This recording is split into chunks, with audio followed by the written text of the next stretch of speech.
Hello and welcome to St Peter Mancroft, to those of you here and those watching online. I'm Fiona Haworth, the Associate Priest, and this is part of our live series of live-streamed reflections from Mancroft.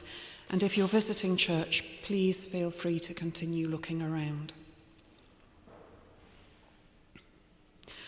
On May the 1st, Shael Ben Ephraim, an Israeli, a former journalist, academic and diplomat, published an article entitled, "I used to say Israel was not committing a genocide in Gaza. I was wrong. This is why."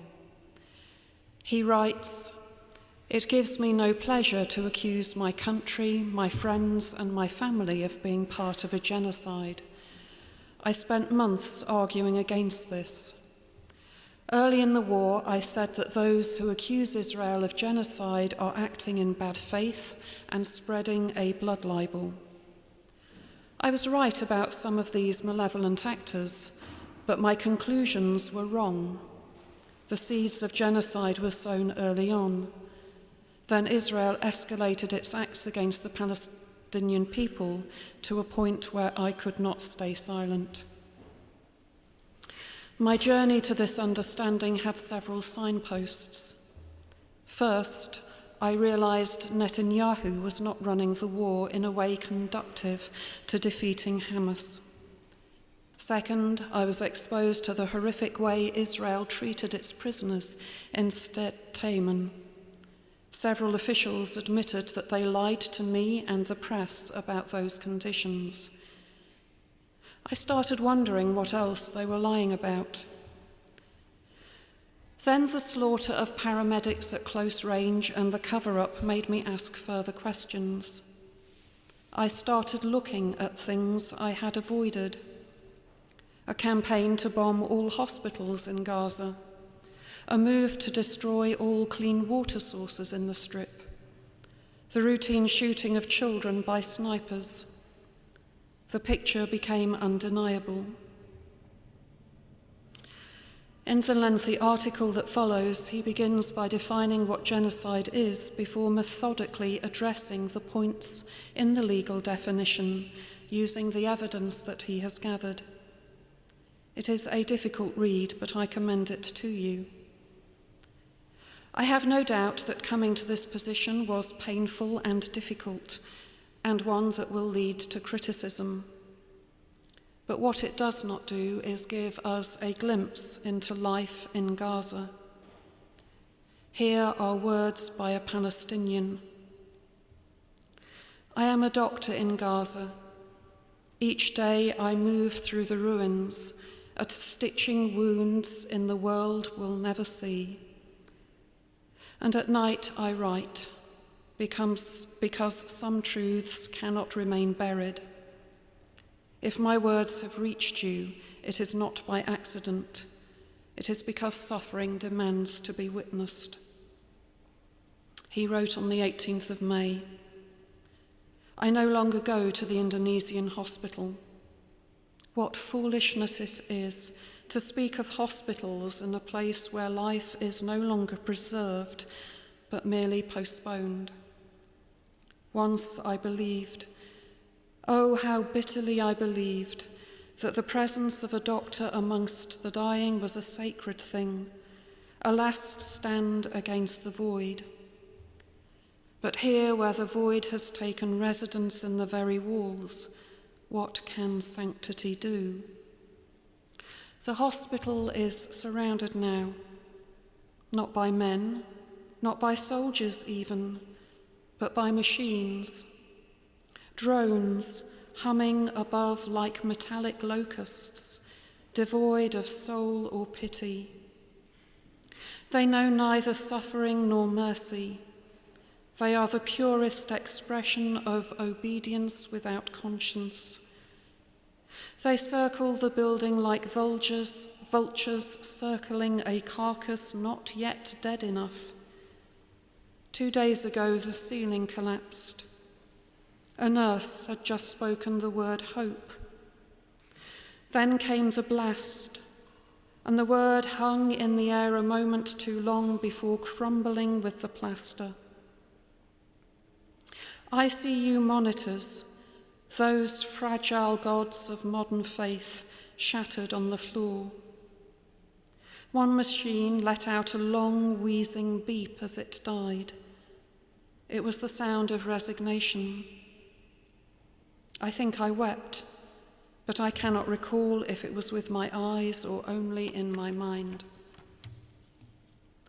And this morning, yes, this morning, as if dawn itself had become ashamed, a drone struck the intensive care unit.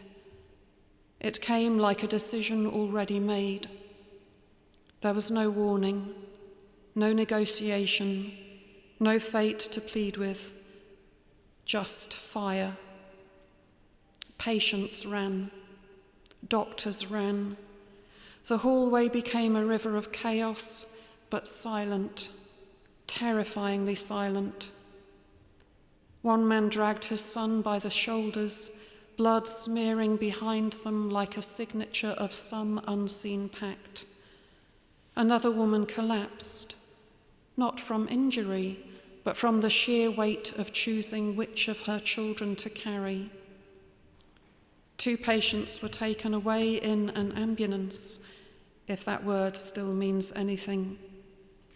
The rest had already passed into that cold stillness we now mistake for peace. We still work at the clinic, though I no longer know if it's from duty or habit, or some grotesque need to perform life while surrounded by death. We whisper, we disinfect, we bind wounds that will open again. The scalpel, once a tool of healing, now feels like an accomplice. At home, the walls speak in cracks. The roof sags under the pressure of memory. The air smells like dust and grief. My mother tapes the broken windows each day with the care of a priest dressing a corpse. My father rations rice with the reverence of a man offering communion. But outside it never stops. The bombing continues with the faithfulness of a priest at prayer.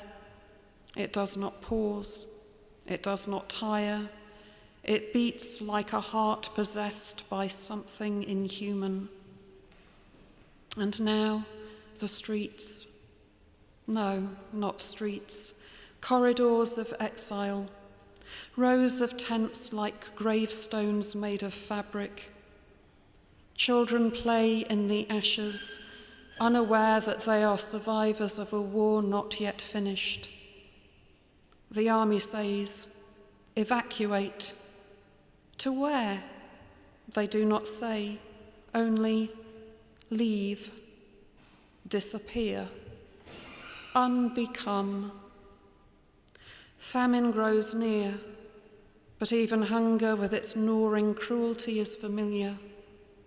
Hunger is intimate. It is ours. What is worse, what is unbearable, is the silence that follows the blast. The silence in which you call a name and no one answers. The silence where meaning once lived. This is not a war. It is annihilation, dressed in the costume of procedure. It is a logic without a soul, a godless arithmetic of bodies and coordinates. And still some whisper that God watches. I do not know. Sometimes I think he has turned his face away, not out of indifference, but out of shame.